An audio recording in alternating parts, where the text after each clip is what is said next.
me again, Ryan Cortez from Ride with Rai. So ngayon, samahan nyo ako. Pupunta tayo ngayon ng Quirino, guys. Samahan nyo ako sa biyahe ko. Tara, may pag-uusapan tayo ngayon. Let's go. Sheesh.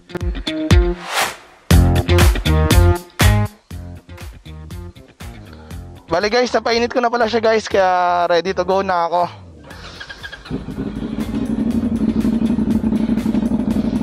Yan, gamit natin ngayon SC Project.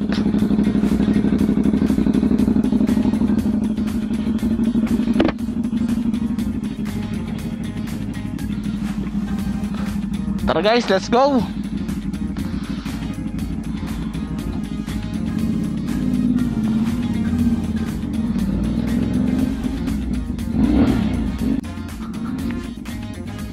Bali, ang pag-uusapan natin ngayon is worth it bang bumili ng mga China bikes or mga China brands, di ba? Katulad nitong CF Moto 450 SR. Kaya ginawa ko tong video na to, gawa nga ng marami nagko-comment sa TikTok na mga kaibigan ko, kakilala ko na pangit daw yan, China bikes daw yan, gato ganyan, gato ganon. Kaya ngayon, pag-usapan natin kung worth it ba talaga bumili ng mga China bikes. So yun guys, palabas na ako dito sa amin. Bali, taga-Arpapa nga pala ako guys. Arpapa represents.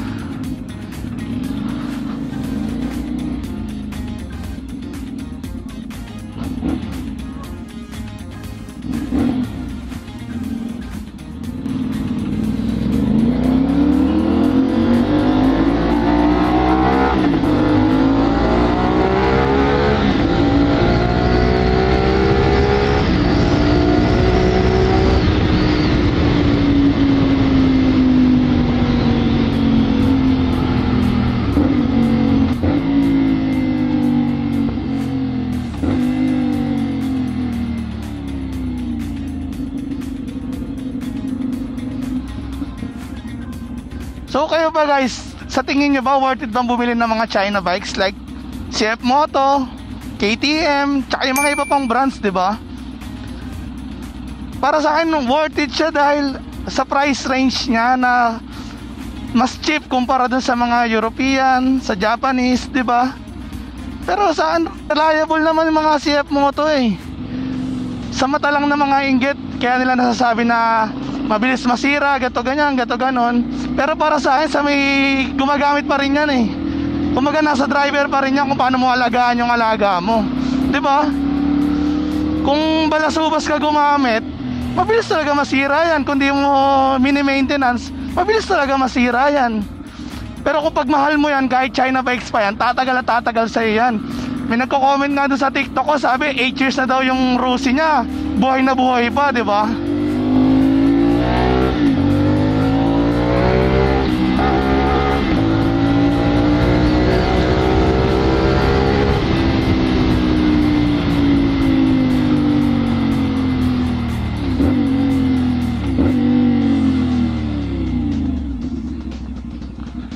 Tsaka isa pa, tiwala na rin ako sa CF Moto. Gawa na rin kilalang established na brand to eh. Hindi naman siya basta-basta lang na brand na naglabas sila ng 450 SR na yan, pwede na yan, gato ganyan, labas nyo na sa market yan, bahala na sila dyan kung masira, gato ganyan. Hindi naman yan sila ganun eh. In-engineered nila yan. Ang daming test na dinaanan nito bago nila ilabas sa market to. Kung may masisira man dyan, yung mga moving parts lang yun. Natural lang yun dahil ginagamit mo siya eh. Mas magtaka kapag yung motor mo hindi mo ginagamit, bigla nasisira, di ba? Doon ka magtaka. Pero para sa akin, gustong 450 SR, puta. Super head turner na ito kahit saan ka magpunta. Kahit pangit ka, mapapapogi ka na itong motor na to.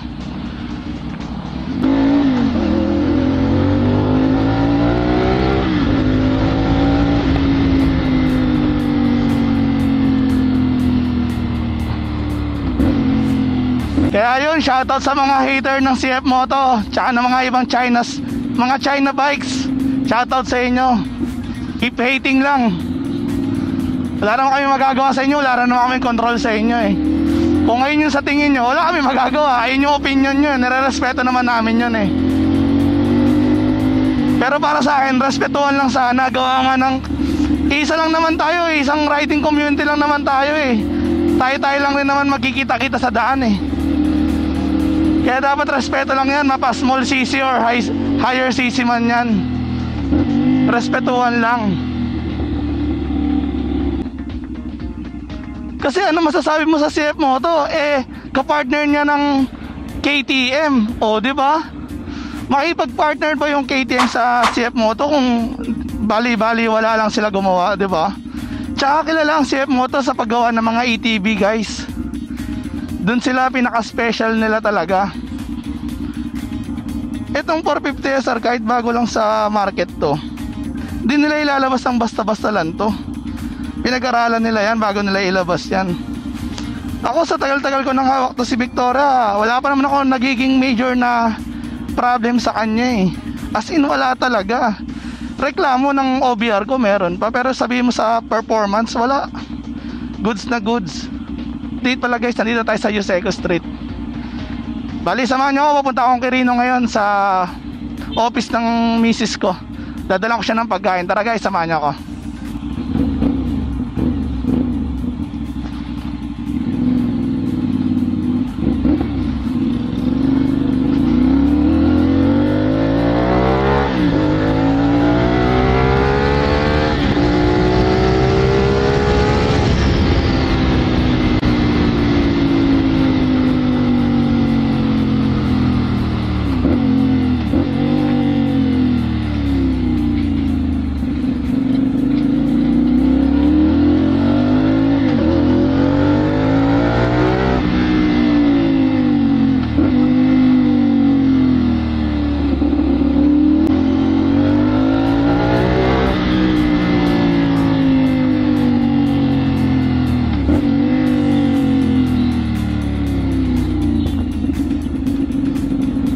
Oras pala natin ngayon guys, 11:38.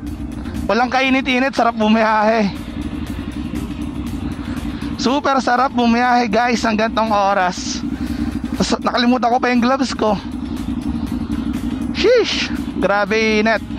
Pala guys, hingi lang ako konting pabor sa inyo. Baka pwedeng pa-like ng video na to or subscribe kayo sa channel ko guys pag nagugustuhan nyo yung mga content na nilalabas natin, or comment rin kayo pag may mga opinion kayo or katanungan kayo guys. So kayo mahiya, libreng-libre lang magtanong. Hintayin nyo na lang yung sagot ko. So update lang pala guys, nandito na ako sa may Bambang pa Tomas Mapua. Bali dito ako dumadaan papunta sa Quirino. Tagos ng Ongpin dahil mas ano sa akin dito, mas effective dumaan dito gawa ng walang stoplight tsaka walang ganang traffic.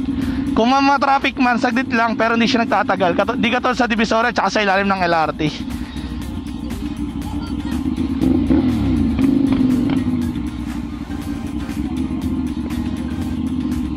Bomba daw di pagbigyan natin. Hindi naman tayo madamot sa gas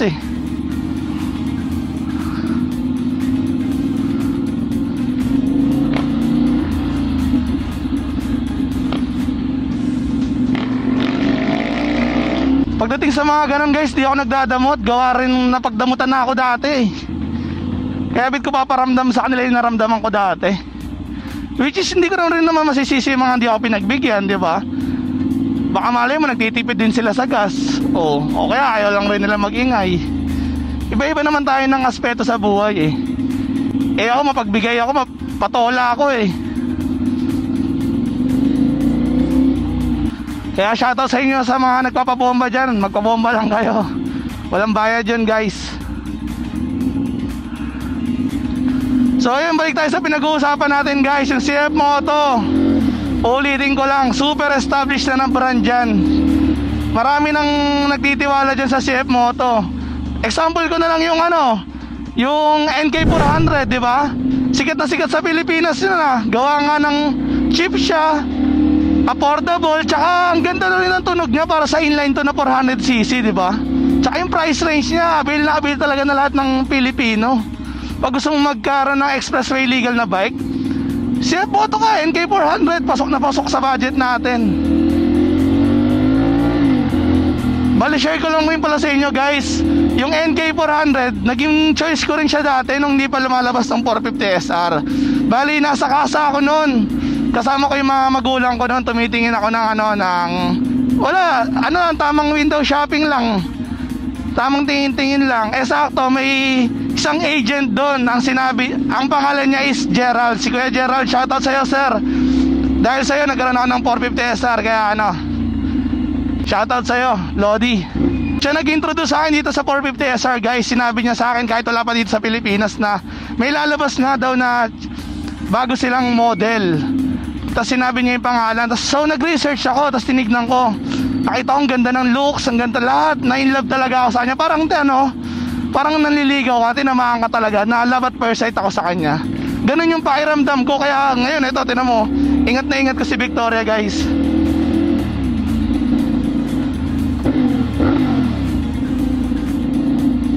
So ayun, stuck muna tayo sa traffic. So nandito na pala tayo sa recto, patawid ng pin guys. Medyo hindi naman mainit, kita nyo naman yung sikat ng araw. Yan guys, medyo traffic dito sa Ongpin. Gawa nga ng alas 12 na rin. Kaya wala tayong magagawa, stuck na tayo dito sa traffic guys. Oh yan.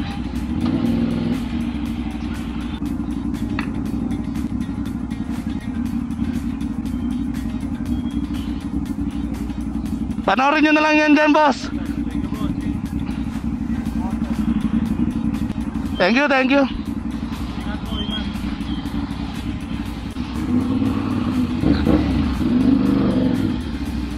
So ayun guys, di ko alam kung kilala nila tayo or naangasan na sila sa motor natin. Diba? Dagdag subscribers ka agad, 2 ka agad yun pag nag-subscribe yun. Kaya shoutout sa inyo sir, mapapanood nyo to dito. Hindi ko ikakat to, sasama ko kayo sa vlog ko. Salamat sa suporta nyo kaagad. Diba? Ganun lang, labas-labas ka lang sa daan, makakuha ka agad subscribers. Hindi ko rin naman kakilala yun. Umagang yung language namin is yung motor. Ayun yung nagko-connect sa amin. Baka yung dalaw na yun mahilig rin sa pagmumotor. Kaya kahit di kami magkakilala, parang magkakilala kami dahil sa pagmumotor. Ayun ang kagandahan sa riding community. Excuse me po, konting tabi lang. Thank you.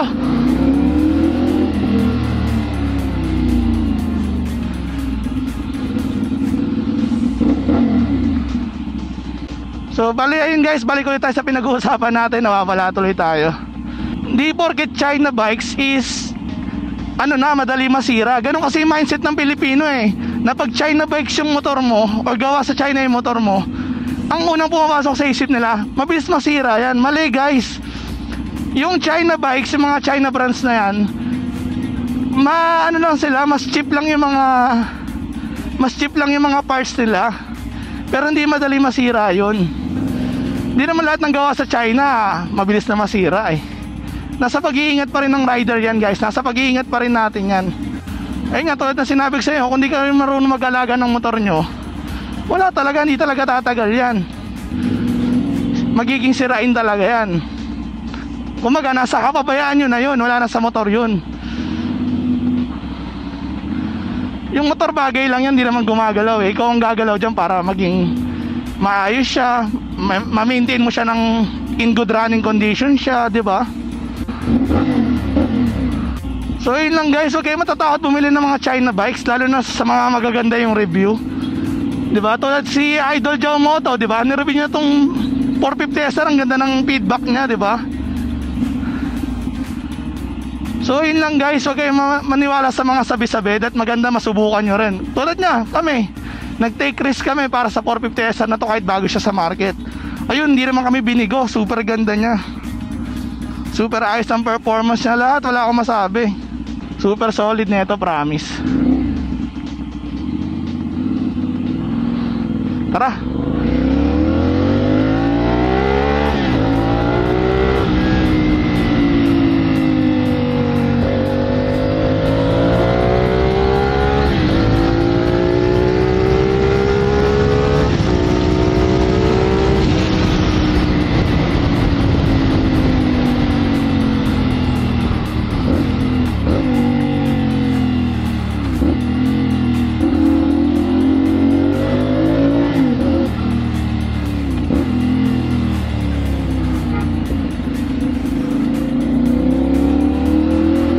So update lang guys, nandito na tayo sa Loton, Pa-City Hall na ng Maynila. Malapit-lapit na rin tayo. Stay put lang kayo dyan guys.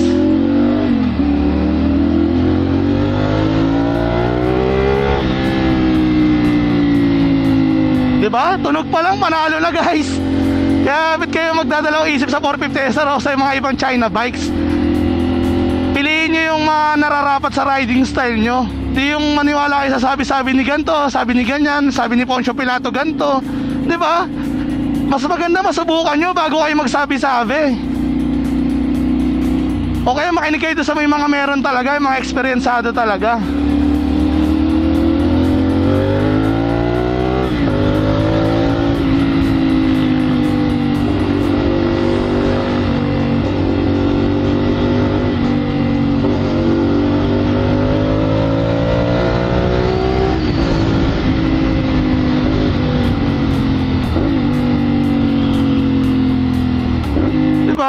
Ang dami kasi nagsasabi o nagsasalita ng mga negative sa mga China bikes. Sila pa yung mga walang ganong motor, 'di ba? Sila lang yung sa tingin lang nila na ganito yan, mabilis masira yan, ganito ganyan. Nakakatawa, 'di ba, kung iisipin nyo. Kaya mas maniwala kayo sa mga nakasubok na talaga, sa may hawak nila, motor talaga nila, 'di ba? Kasi ayun, totoo yung sinasabi nila. Sila yung nakasubok kung ano yung sira niyan, ano yung magiging sira niyan, 'di ba? Hirap kasi sa atin eh, naniniwala tayo sa mga sabi-sabi ni ganito eh. Hindi naman totoo.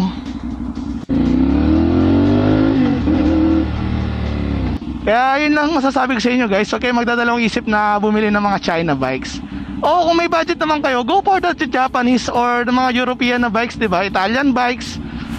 Pero kung gusto nyo ng budget friendly, tas expressway legal, diba? Andyan yung CF Moto, andyan rin yung KTM, diba? Andyan rin yung Bristol, Moto Morini, diba? Ang dami-dami dyan eh.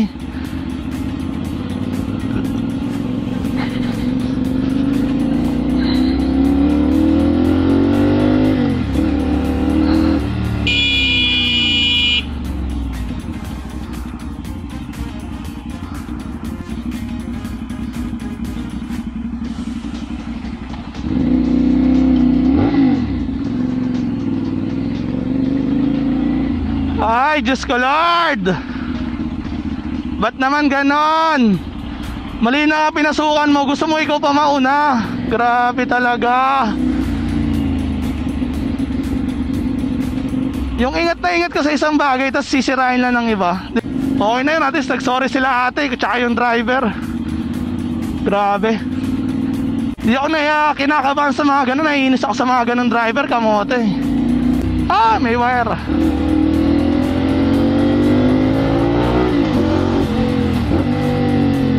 Ay, turo tayo dyan. Stoplight, sir. So, yun lang. Tana. Good vibes lang ulit. So, yun. Karami pa rin init. Dito tayo sa Calao, guys. Malapit-lapit na talaga tayo sa Irino. Konting-konti na lang.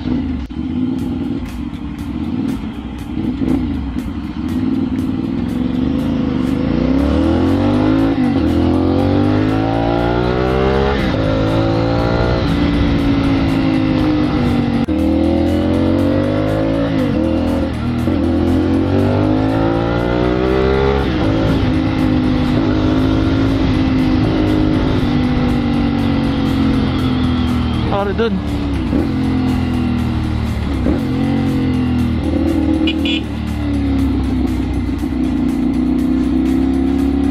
So yun lang masasabi ko sa inyo guys. Pag gusto nyo kumuha ng 450 SR, go lang. Huwag na kayo magdalawang isip, magtatlong isip. Go nyo na. So total marami naman kayo makikita na ano, hindi lang naman ako eh. May mga kasama rin ako nagbablog tungkol dito, diba? Check nyo rin yung mga channel nila guys. Pag trip na trip nyo talaga yung 450 SR, go. Huwag kayo magdadalawang isip. Ako nga, di ko pinapansin yung mga hater eh. Pinapatulan ko, pero baliwala sa akin yung mga yun. Pag sinasabi na pangit yung motor, China yan, gato ganyan, pangit ng tunog, pakin nyo eh, motor ko to. Wala akong pakialam kung ano sasabihin nyo dito. Basta ako gustong gusto ko yung motor. Na-appreciate ko siya, pero mas na-appreciate pa siya ng iba, ng mga nakakaintindi, malawak yung pag-iisip.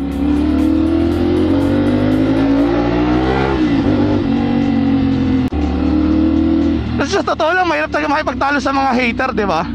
Parang kahit anong sabihin mo sa kanila, isipin nila yung side lang nila. Yung tama sila, tama yung opinion nila. Kaya maganda, makipag-asaran na lang kayo, patulan nyo na lang sa asaran.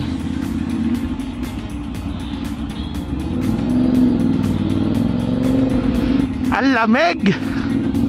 Grabe lamig. Ayun na guys, alas 12 na ng tanghali. Sikat na sikat si Haring Araw. Wala tayong magagawa. Oras niya to eh.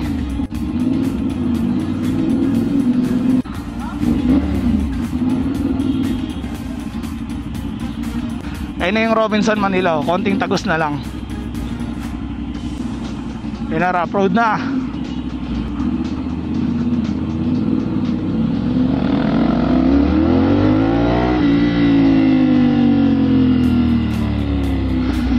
So guys, hindi ito review ng 450 SR guys ha. Kumbaga, ito yung mga dapat nyo i-consider pag bibili nyo yung motor na to.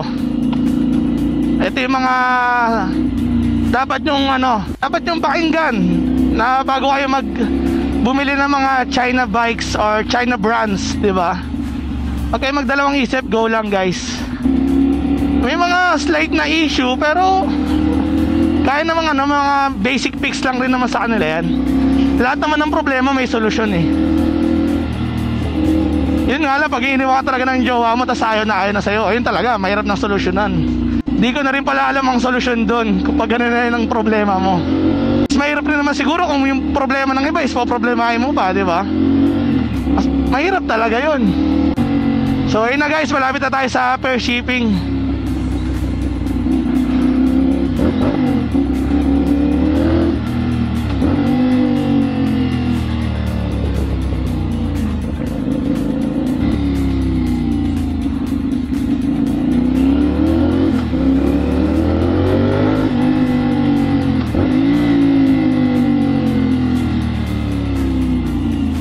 Magdadala lang tayo ng pang lunch niya dahil ganun tayo kasi pag mag-drive kahit sa sobrang init, basta para sa kanya drive lang tayo. Tsaka bit ka magre-reklamo, puta, dala mo yung 450 SR, magre-reklamo ko sa daan. Napaka-pogi nito eh, di ba? Kaya bit ka magre-reklamo ka kahit mainit, ganda-ganda ng motor mo. Bit ka magre-reklamo pag ganun. Pag pogi ka sa daan, tiis pogi yan.